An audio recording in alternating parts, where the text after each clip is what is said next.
I pledge allegiance to the flag of the United States of America and to the republic for which it stands, one nation, under God, indivisible, with liberty and justice for all. Before we get started, I want to thank AJ for being on time and on the correct day. I was here last week just waiting for you guys. Nice. Early, nonetheless. I was 10 minutes early, and I was like, where is everybody? He was 7 days early. I appreciate that. Son of a gun. All right, well, welcome everybody to our June 9th meeting of the Board of Directors. And we'll just get right to it and start with announcements with the Clear Creek Conservancy. Just going along fine, just watch your flush, especially this summer as we have more guests coming in and stuff. Just toilet paper and just normal things, nothing strange. So, but the only thing that came up also is there was an inconsistency in our billing for people that had dual connections for like an attached garage, and we standardized on that. So if so anyway, bottom line, we standardized it. We noticed there was a discrepancy and got taken care of, so. Great, thank you. Then on to Floyd Township Fire Department. I don't think I see him here. No Jeff Brooks, so we'll move on to Neighborhood Watch, no report. So HLCS with Rick Miller, he is not here. So is there anybody that is here with a report for them in lieu of Rick? No. So we'll move on to Hellneck with Donna McGinley. Yeah, I just wanted to mention our next big event is coming up really soon, and that's the boat poker run on Saturday, August 16th.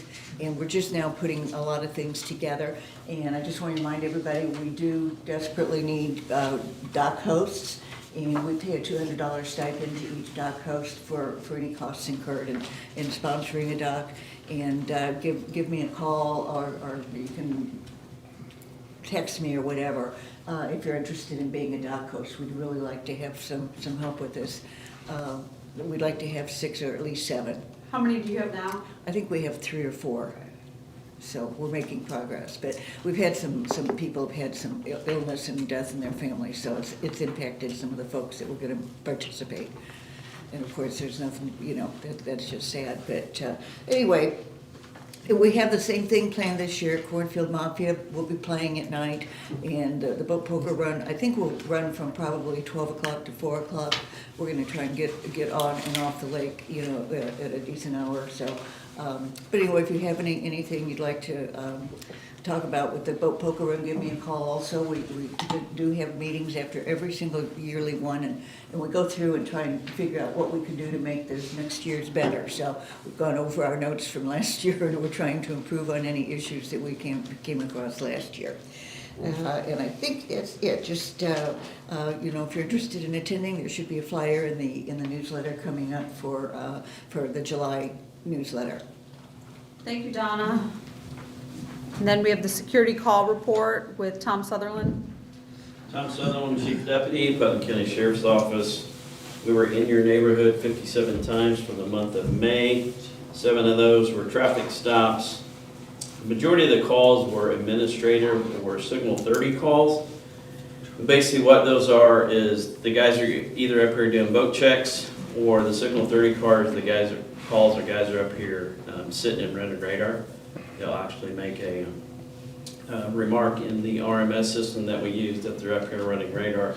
So we did that 8 times this month. Any questions? No questions. I know speeding continues to be an issue, and we're trying to do the best we can, but there's a speeding issue all over Putnam County. So when we're up here, people are speeding everywhere, and when we're not up here, we're catching speeders in other locations. So we're doing the best we can. Great, I appreciate it. Thank you. Then we have the presentation of agenda. If I had a motion to Motion to accept. Second? All in favor? Okay, passes. And then presentation of minutes, the May 12th board meeting. Do I have a motion to accept? Motion. Second.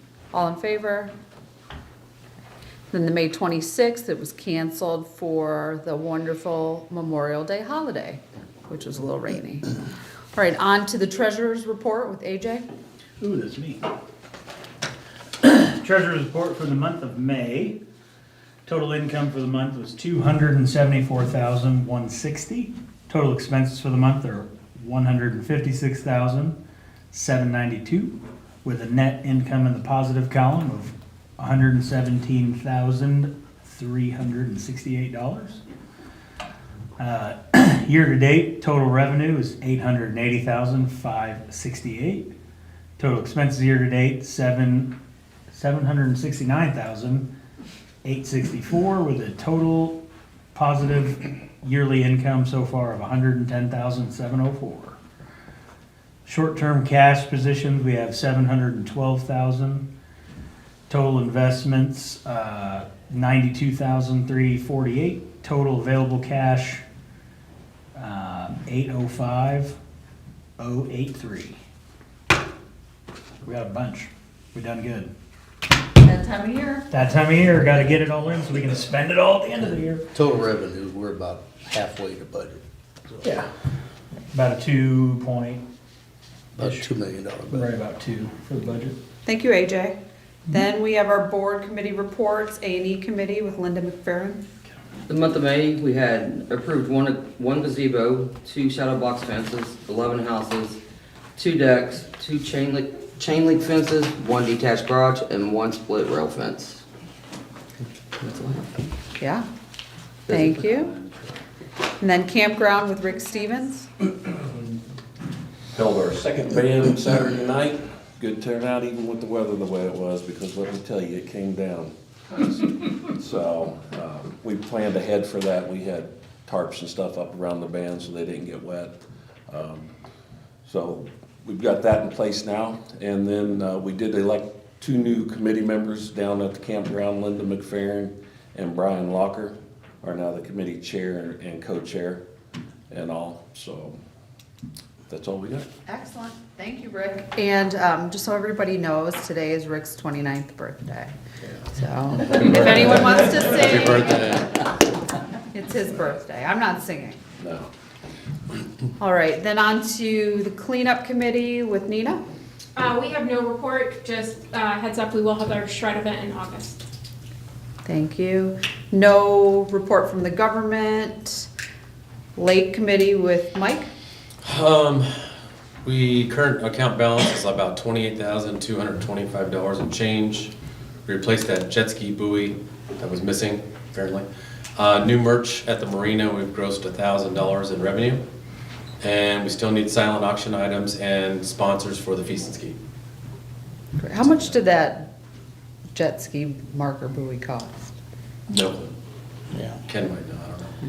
We I think we had one on the shelf maybe. Yeah, we And then we're asking for had an one extra. extra, we went ahead and put it out, but we haven't received a It was, backup one it was yet. there one night and the next morning, it was Yeah. not there. So It's a souvenir. Yeah, either someone ran it over or it's hanging in someone's living room. that's right. All right, on the clean water, we have no report. So long-term planning, Rick Olson is not here. Jeff, do you have anything? He didn't have anything to report. Okay. And then siltation with Chris Schubert. Nothing to report. We met, nothing to report. We are easy this Yeah, week, this no month. kidding. No report for election committee, so on to manager's report with Would Ken it be easy Rizzo. to say no report? Yeah, let's just check the boxes. The first thing I'd like to do is I'd really like to thank Ken Hoops and his cleanup committee, Sarah Lackner and her Ken Hoops and the Lake Committee and Sarah Lackner with her cleanup committee for their donations back to the POA to help us purchase a tractor to utilize with a piece of equipment that was purchased for to clean the sand beaches. Your support for these committees is very important and very appreciated, so I'd like to thank everyone very much for that. Our maintenance staff has begun the replacement of the deck that wraps around the activity center today. They pretty much got it, all the rails and everything stripped down, so we're gonna be replacing that. It is deteriorated and was very unsafe, so when finished, the steps will no longer come off to the side of the building. We're gonna take the steps straight down towards the water. So we did that for the reason we think it'd be a great wedding venue. to have up there.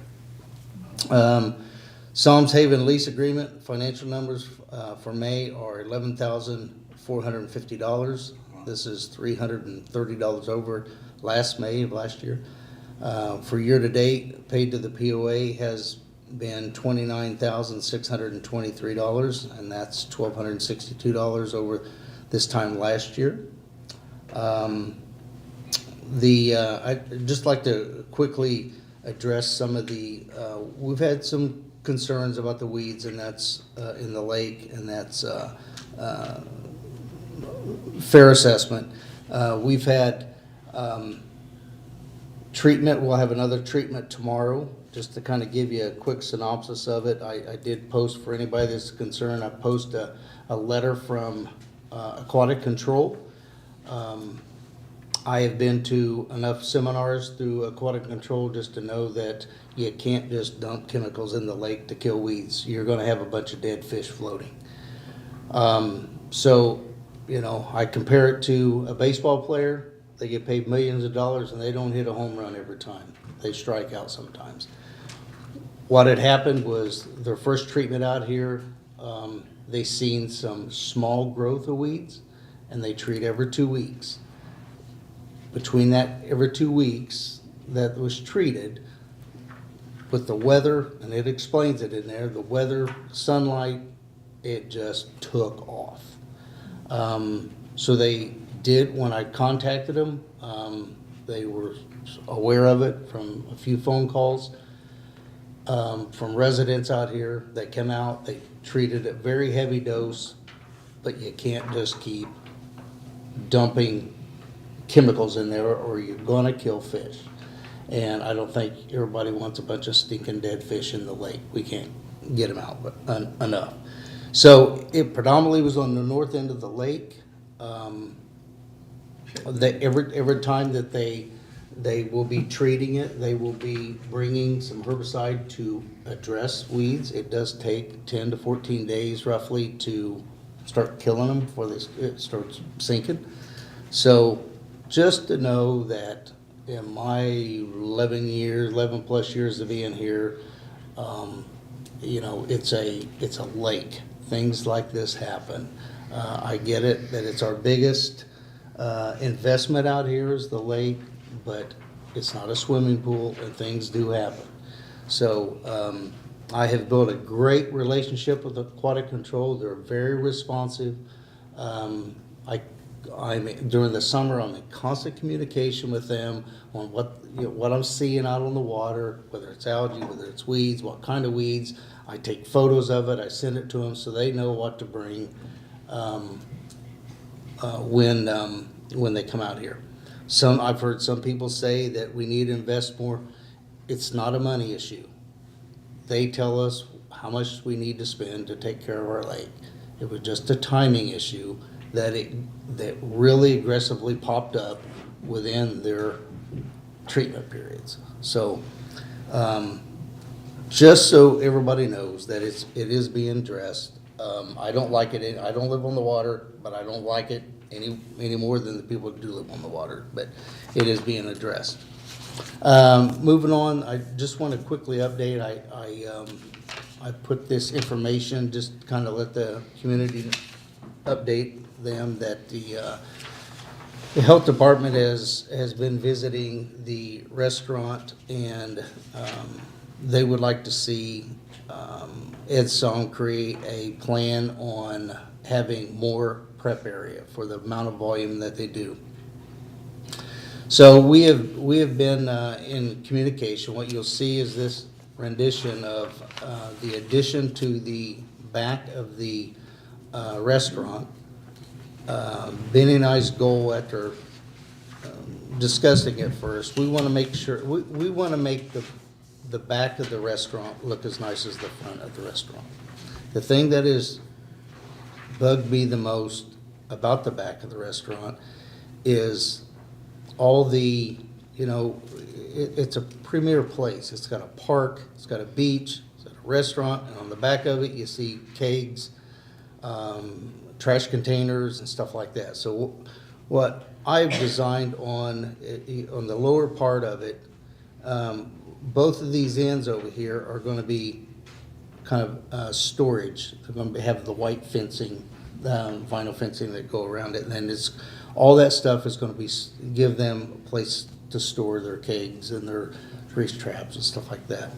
And then we are going to, our plan is up in the upper right-hand corner where it says covered patio, we're going to kind of oval shape the concrete over to where the current outside seating is and add a little bit more outside seating. The people that I'm having as local is Aspire Group, James Carroll, he lives out here. What he did do, and he will work a little bit more deeper on this pricing. When we first started doing it, he gave us anywhere from a $40,000 to $50,000 price range. His price is what he has quoted. Him and his partner wanted to do it pro bono and not charge us any labor. I cleared that with him. That's what he wanted to do. But some of the costs that he come up with, I've highlighted some things on here that it come in to the material at $76,000. Can we tweak some of it? Probably so. My next step is to come back to the board where we get the money. Luckily, we got almost $26,000 check today from overpayment to the federal tax for 2020. So we got that check today, so we can apply to that. But anyway, I've got a few ideas on how to pay for this. At the end of the day, they need some kind of storage. The Board of Health is patient; they just want a resolution. Right now, I just kind of keeping the Board of Health and the Board of Directors up to date on what we're doing. So we're not there yet. Do a little bit of tweaking. So that's where we're at. If you guys have any questions, shoot them. But once we get a little bit, I'll probably have James Carroll, when we get a little bit more finalized on this, probably have him sit in with us in a meeting or something like that. So. Great. Anything Okay. else? Nope, that's it. Thank you. Fantastic. Now we are on to old business, and first, we have the covenant ballot report and update. I have provided the final vote numbers to our attorney, so he can in turn incorporate that into a motion that we're asking the court to review, and that's everything that I stated last time we were here. So I'm not gonna reiterate all of that, but at this moment, the attorney is writing that up. We'll present it to the board for review when he's finished, and then we'll move forward with that, submitting it to the judge for review, that motion after our vote. The final vote tally, that was the tally that was reviewed, and I think we went over it a few times and did the count a few times to assure accuracy, was 528 yes and 691 no. So it was really close to what we came up with that day. Other than that, it's just waiting for the attorney to be finished with his motion, and then we'll review it and submit it potentially after that. So that's a wait and see. Next, we're on to old business B with 79 Gettysburg variants and Linda McFerrin. So Yeah, it's 79. Yes, Yeah. correct. Right. So 79 is requesting an extension of 6 feet for their boat lift. What they've done is they already have an existing dock, and they're going to cut off about 2 feet of that corner there on their dock. So they're giving back waterway to us. We voted yes last time, so this is just up for a second vote now. If you need more detail, I can give you more detail, but I think we've already went over it last meeting. Anyone have a motion? I'll motion to go ahead and approve this. I'll second it. All in favor? Anyone opposed? And that variance would pass. This is the second vote. And on to old business C, the A&E rule modification, Rule 407, paragraph 13. Linda? So currently it states, no permanent type boat lift shall be located nearer than 10% of the width of the property on which such building is to be placed from any sideline. Our proposed new rule would state, any roof supports for permanent covered boat lifts and covered boat slips must be at least 8 feet from the property line and remain 8 feet from the projected property line as it extends into the water. No part of the elevated structure can be closer than 6 feet from the property line and must remain 6 feet from the projected property line as it extends into the water. We're just trying to make the language easier. What did we do last time we were here? We voted yes. No, I don't think we took a vote. Oh, we last didn't take a time. vote, we sent reworded back. it. We were Yes, sent back the language. yes. Sent it back for So, language. can I ask one question? No part of the elevated structure can be closer than 6 feet from the property line. Does that count a dock because it's above the water? I will have to ask that question. I don't know. Well, I wasn't sure if it was just the top part, because I know it says it starts off with the roof. I would, Jake, I can ask I'm Jake. reading that section 407 specifically addresses boat lifts. But it I says would- permanent covered boat lifts and covered boat slips. Yeah. Like if you, I'm just saying, like if it's elevated above the water, that means you can't run your dock closer than 8 feet to the property line, which means you can't run your dock to the property line. Right. If I'm reading it The that way, way. yeah, if we read that as a elevation. I don't know if, I was gonna ask, what do you think it ought to be? What would you like to see it be? We could probably resolve this today. the first part I like with saying, okay, Okay. 8 feet from the property line, any sort of elevated structure, because there's already a rule in place that says no permanent shall be located 10% the width of the property.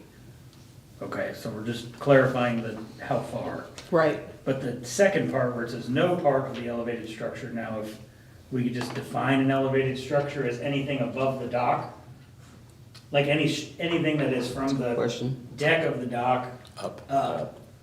would be within 8 feet. Well, let's do it. Well, hold on, I think I have an easier solution. If we just take out the word elevated, then we're specifically talking about the structure in the previous sentence, which is boat lifts, covered boat lifts.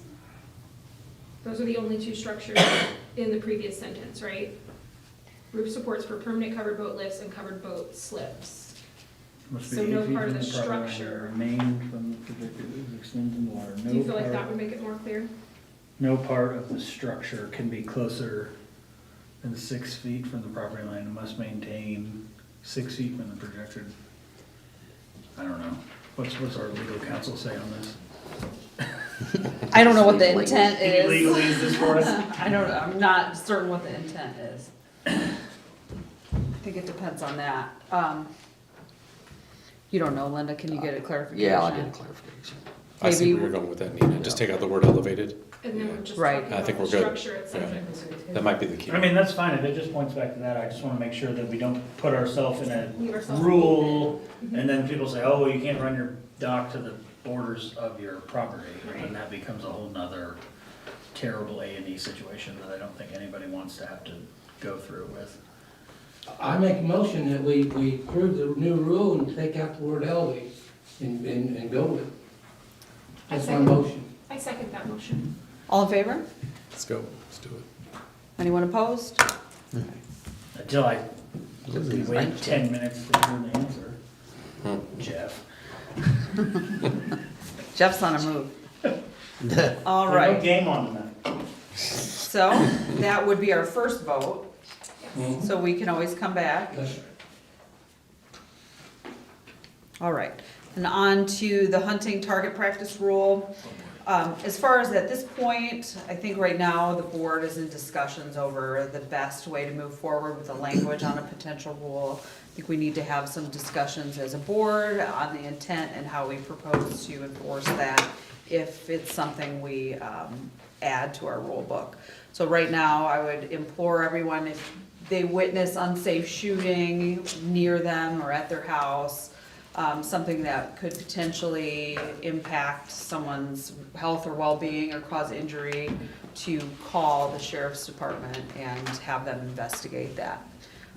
But at this point, we're talking as a board to decide what the best resolution is for our entire community. So that's all the news for old business, and then we have no new business. So we have the open forum.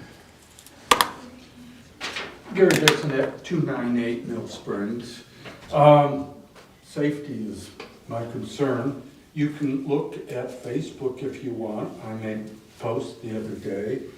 3 times this year, coming up the hill from the campground, I about get run over.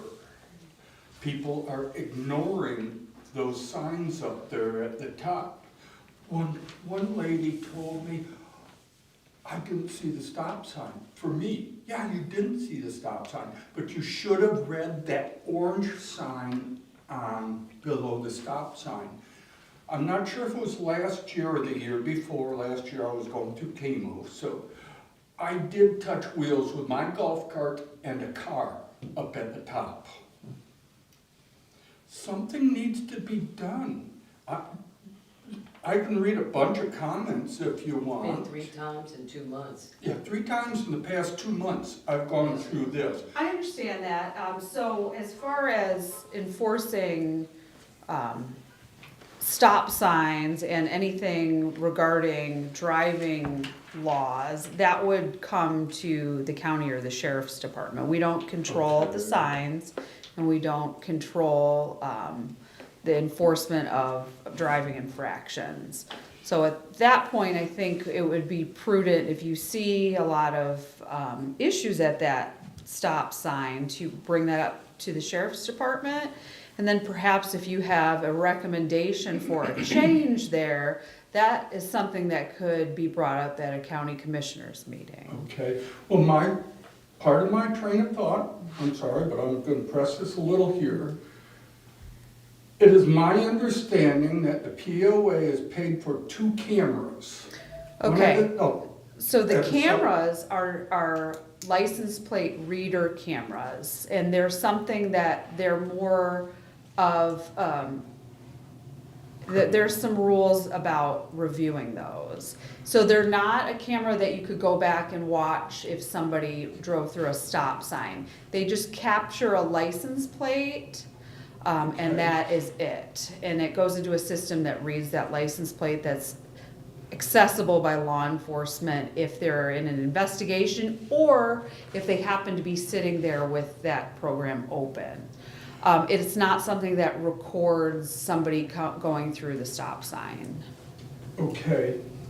Would it help, or is the POA willing to try to work with the county, since they paid for 2 cameras? That's for the county. Can't we work together with the county, with the sheriffs, whatever? But one person in here. We can't, as far as cameras, that's not something, putting a camera there and recording drivers is something, it opens a whole Pandora's box. That's a whole different situation for enforcing drivers. There's issues with determining who's driving. There's all sorts of different things that happen.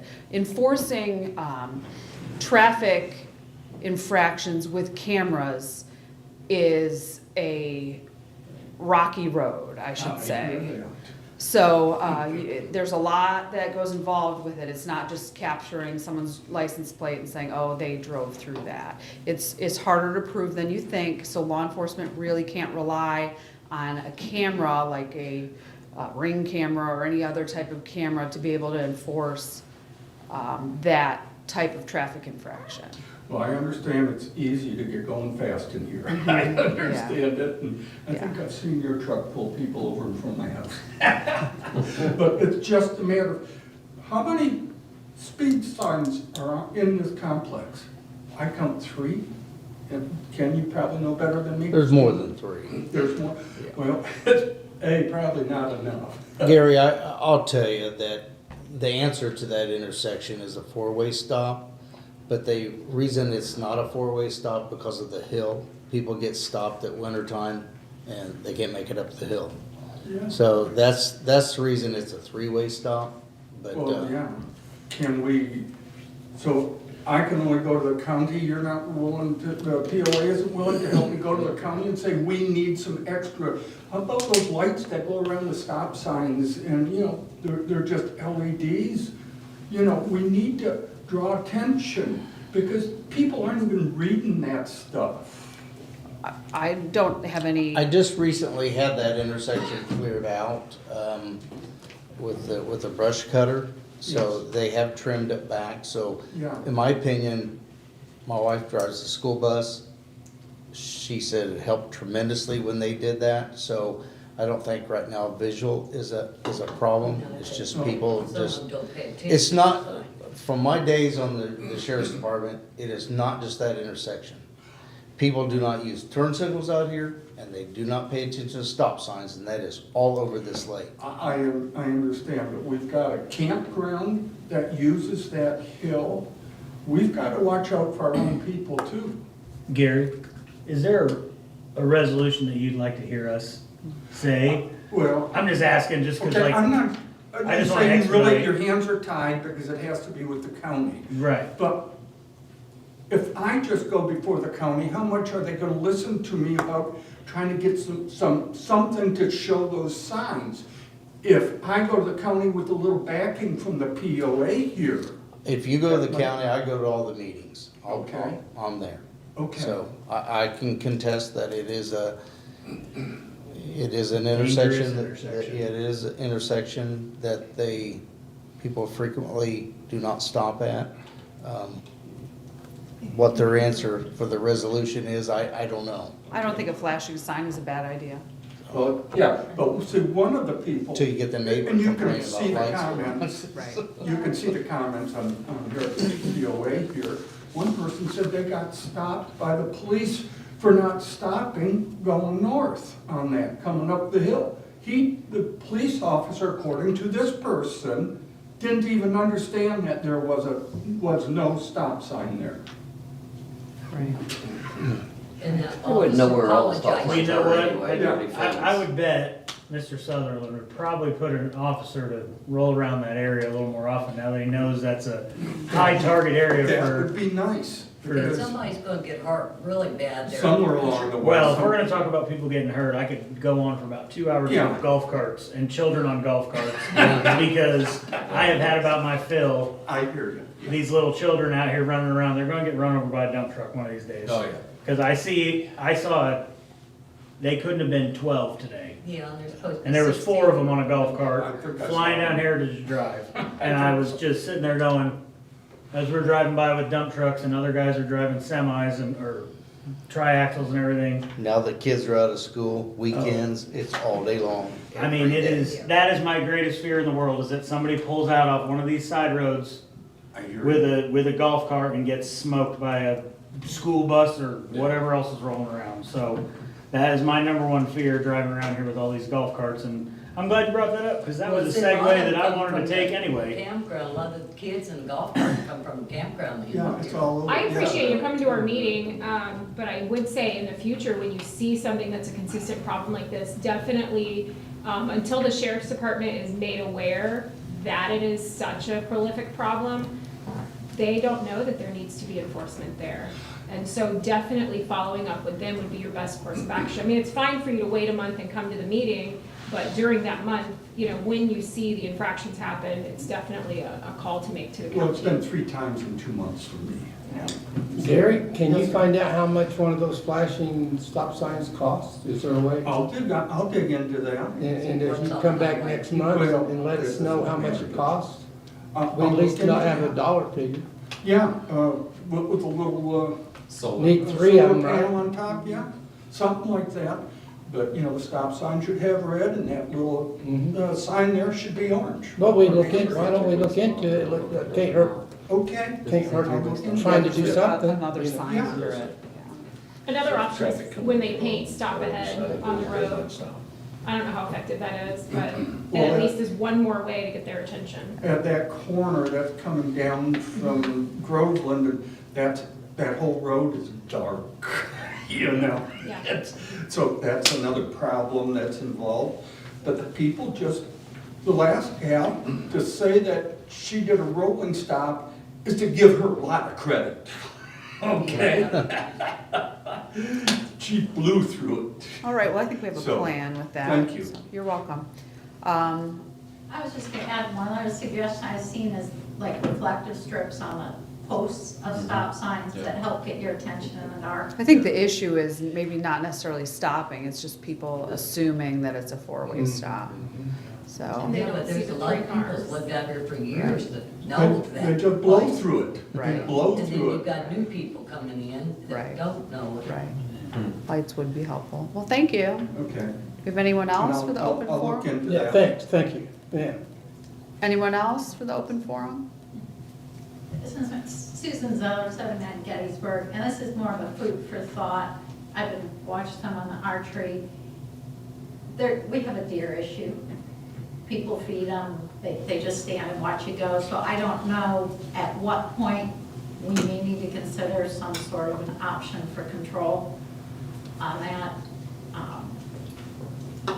A, they're a danger, but B, they keep multiplying, and so at some point, they'll either starve to death or there needs to be some thought. So just something, I don't know what other communities may do, but one, if we can ask people not to feed them so that they maybe drift farther away, but like I say, I don't have any ideas, I'm not a hunter myself, but I know the state parks do some controlled hunts and that from a balance perspective, maybe something that needs to be considered in the future. Great, thank you. Anyone else? Nobody? Richard? What? Nothing? Oh, no, and you're not gonna see me for the next 2 Monday meetings, so be happy. I know, I was just kind of like, I mean, I was gonna make a sheriff's report about them stealing the flowers off the deer stealing the flowers off the wife's garden, but I don't know if we can take a report or not. I was Probably gonna not. say, they eat us like it's, Probably not deer. I know he's all friendly. I like it. All right, well, thank you. I would say motion to adjourn. Second. You don't have to go All in home, but you favor? can't stay here. Woo, yes. All right, well, thank you.